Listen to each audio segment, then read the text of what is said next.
you're making a mockery of the suffering of innocent beings when you troll people, or when you make jokes, or when you just don't take it seriously.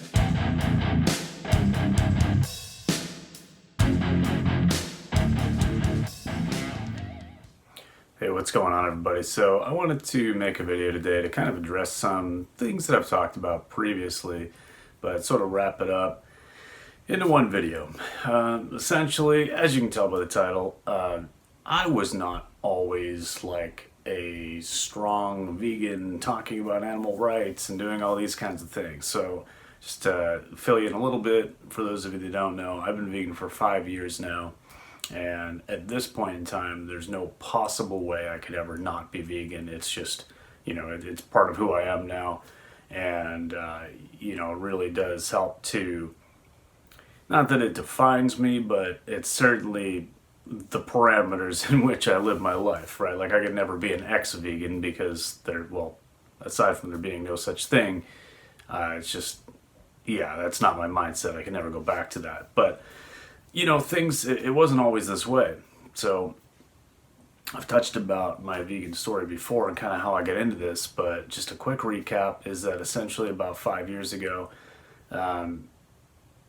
it started a little bit before that, maybe like 6 years ago, a little over that. We were, really talking about in this household, and I say we, me and Jamie, my girlfriend, talking about ways we can reduce our impact for the environment, obviously do better for the animals. And so I went vegetarian about 6 years, maybe a little bit more ago. And then, when it was going vegan time, it was like, okay, well, I think I still had a lot of those biases kind of in my head, but at the same time, I knew that it was something I wanted to do.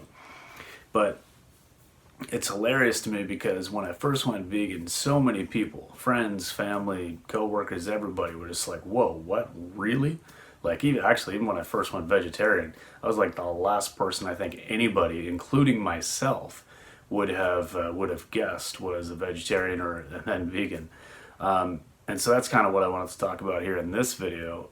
And mostly because I want to point out to people that no matter where you are and what you're doing and what you currently believe in, it's possible to do a complete 180, turn things around and start living your life in a way that reflects your desire to stop harming animals. And, it's just funny to me when I see people commenting, making trolley type comments, or just being like willfully ignorant, or just, making fun of it all because, you know what, I was that guy. And so that's one of the other things I've talked about before is that I was that kind of trolling asshole kind of guy that would just leave a stupid comment. Well, I never really was on like YouTube or anything too much before I went vegan and got my own channel. But like in conversations or on like Facebook posts or whatever, I'm the type of guy that would make a joke out of it. I once had a t-shirt that said becoming a vegetarian is a big mistake, play on words. And again, I've shared this all before, so if some of you have heard some of this stuff before, well, I apologize, but I just kind of wanted to recap it, that I used to think it was funny. And it's not that I thought harming animals was funny, because obviously I didn't. I had so many other stories where I would do something to help animals, or to do something that, was like, in my mind, courageous, or, like I remember this one time that my buddy was living with us. He was kind of he was staying with us. We had the room, so we were kind of renting out a room to him, and his cat was there as well. Now this cat stayed down in the basement because we had like a 2-level plus a finished basement. So the cat stayed downstairs so that, he wasn't kind of like involved with our cats, because I don't think it would have been a good situation. But in any case, this cat was awesome. And I remember waking up one night, or maybe I was just in bed or something, but hearing, a cat like outside in distress. Like I could hear, like the sound of a cat either howling or being picked on or something. And, to make a long story short, I go outside and it's someone across the road, like holding this cat kind of like picking at it and like holding it by its tail and stuff, and a couple of teenagers. And so of course, I went and gave them a piece of my mind and stuff, and then I'll just leave it there. But so I would have felt so good about doing something like that, about defending an animal, about protecting an animal from some harm, which, in reality probably wasn't even really harming the cat. I mean, obviously a little bit of distress for sure.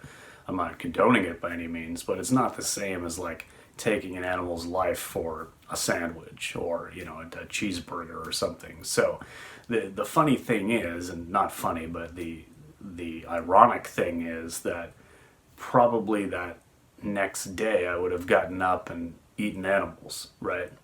But I would have felt so good about myself and so proud of myself for standing up for an animal, and then less than 12 hours later getting up and eating other animals. So I think we all have those kinds of, cognitive dissonance. We have that disconnect where we don't really realize the hypocrisy of our actions. We're brought into a society and raised in a society that chooses some animals over others, and we just kind of get used to that. I get it, but it's interesting to reflect upon so many cases where that would have been something that it was like, yeah, it really helped that dog or really helped that cat, and then just said screw it to this pig or chicken or cow or whatever. And so I did definitely always consider myself to be an animal lover. But then again, I remember as a kid being, one of my earlier memories from school, I was probably like grade 2 or something like that. I was so proud of myself. I was so pumped because I had gone out with my dad, caught a bunch of fish, and then like brought in the fish for like my class or whatever. We were having some kind of a day, and I brought in fish and we like fried them up for all of my classmates and stuff like that. And it was one of those things where it was like, oh, I felt really happy to have provided that, really proud of that moment. And now I look back and think like, how's that something to be proud of? I get it. I was a kid and I was doing what I thought needed to be done, or being able to provide for your class is kind of cool when you're a kid, I guess. But thinking back now, all the times that I would have gone fishing with my dad, like it would have been probably hundreds and hundreds of fish lives that I've taken in my lifetime. And it's just brutal. Like I think about that now, and I think about the situation that those fish would have been in right after being caught, and then just slowly going through the suffocating motions. And it's like, wow. I mean, I wouldn't wish that upon anybody. I wouldn't wish that kind of a scenario upon even someone that I absolutely hate. And so it's hard to believe that I actually did that, but then just aside from that, still thought that I was like a huge animal lover. Always had all these books as a kid. Everything was all about animals and dinosaurs and stuff, which, I mean, obviously our animals just aren't around anymore. But, it's just interesting to think about how I could do those things because they were so ingrained in just how we're supposed to live normally, and then just go off and consider myself an animal lover the next second or whatever, right?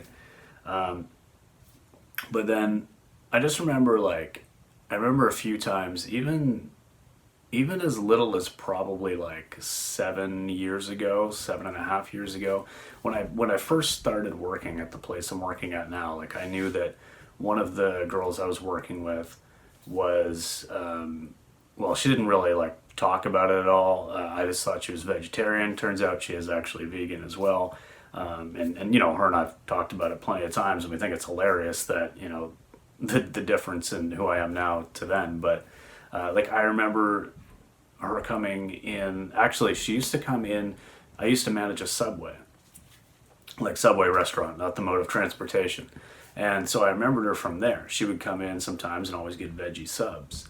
And I remember making comments like, oh, you don't know what you're missing, or, oh man, like you should definitely get this, or have you tried that? And I remember like intentionally maybe not even like super intentionally, but at least like to some degree, maybe like pushing those suggestions on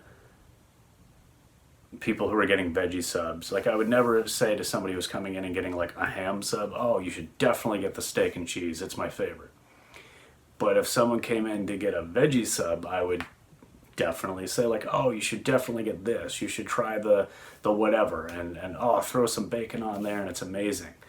So it's funny. Like I would do those things, and those are obviously like very dickish things to do, to like go out of my way to promote or suggest a a meat type of sandwich to someone ordering a veggie sandwich who always orders a veggie sandwich. But to me, I don't know, like if someone would have confronted me about it at the time, I know I would have been like, oh, hey, like, whatever, it's not a big deal. I'm just joking around. Like, why are you so serious? And I would have been offended and triggered just the way that some of these people are now when you point out their nonsense. Like, it's funny because that's why I can't really get mad at any comments I get on any of my videos, because I was probably in that limited headspace myself at one point in time. And, like I know I was doing dumb stuff and just saying stupid things all the time and making a mockery out of animals and making a mockery out of people who like cared about being vegetarian or being vegan or something. And I just never put two and two together. I never actually like, well, eventually I did, obviously, because I've been vegan for 5 years now.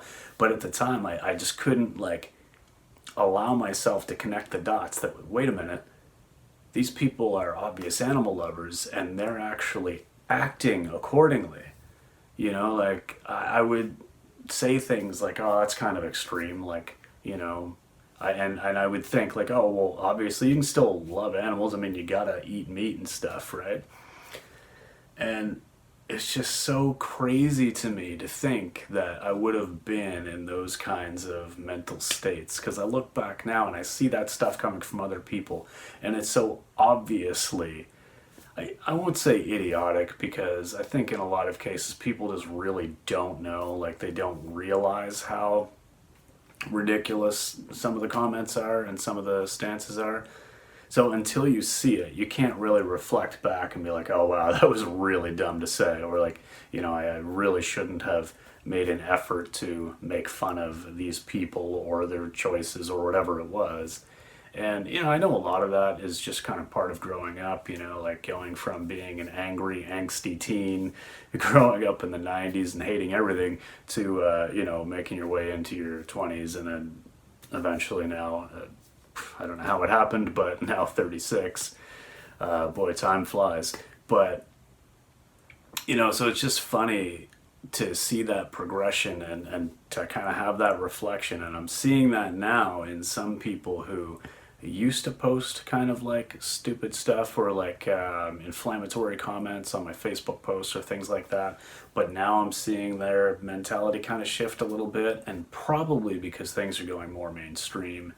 The word vegan and vegan options are everywhere. Like everybody pretty much has heard the word now. 5 years ago, you never heard the word vegan around here anyway. Like nobody knew what it was. Most people, when I said I was vegan or whatever, they were like, oh, you're vegan. Like they didn't even know the word or how to pronounce it. So it's just interesting to see some of those same people who used to just fight me so much about like why it's okay, and they would justify so hard justifying their use or consumption of animals, and now they're actually like, yeah man, that's a good post, I see your point, or like even sharing some of my stuff even though they're not vegan themselves. And so I don't know, it's funny. And I guess if there's any point in sharing this or any takeaway, it's that, well, if you are a vegan and you were dealing with non-vegan nonsense, it's hopefully good to know that it doesn't matter how much somebody is being combative or they're being arrogant or they're just being like, a complete douche. They can turn it around, because I'm evidence of that. Now maybe most people won't, but don't put any energy in beyond what is reasonable. Like if you feel like you've put in way too much time with somebody And now they're just clearly not giving a shit. They're never going to change. It's like, okay, you have to at some point draw the line and be like, I'm going to focus my attention over here because you're actually just draining my energy, and I don't have time for you when there's trillions of animals that need my attention. But, if you're somebody who's still eating meat, maybe you're somebody who does kind of think the whole thing is funny, thinks it's ridiculous or whatever, just try to imagine yourself in 5 years' time, even if you are still eating meat or whatever, but just try to imagine yourself in a few years' time looking back thinking, wait, was I really making fun of people who were just aligning their actions and their morals? Like, these people were claiming to care about animals, so they were doing everything within their power to act that way, to cause the least amount of harm to other sentient, loving, compassionate beings who don't deserve to feel pain for no reason. Is that really something worth mocking? Does that make me a good person to say and do those kinds of things? Or does that actually kind of make me a horrible person for making fun of and mocking not only these people, but also the animals? And that's really what it is. You're making a mockery of the suffering of innocent beings when you troll people, or when you make jokes, or when you just don't take it seriously. If it's something that you don't care about, then okay, that sucks, but at least that's an honest stance if you really don't care about animals. But you should probably still not make a mockery of suffering beings, because that makes you a douche. You can not care and leave it at that, but to actually go to that next step, it's unnecessary. It doesn't make anything any better, and you might get a little bit of instant gratification because you've made a joke, or you've fed off someone else's energy or anger at your words, but that's really the last thing we need in the world right now. So I don't know. Anyway, a little bit of a PSA there, but yeah, I don't know. I guess it's just worth sharing that, I think, and kind of putting it all together into one sort of package, because it still blows my mind that I was ever a non-vegan. It still blows my mind that I grew up thinking that I needed to eat animals, and it was good marketing. The meat and dairy industry, they were in our schools, they were everywhere. They were telling us, you need to do this, you need to do that.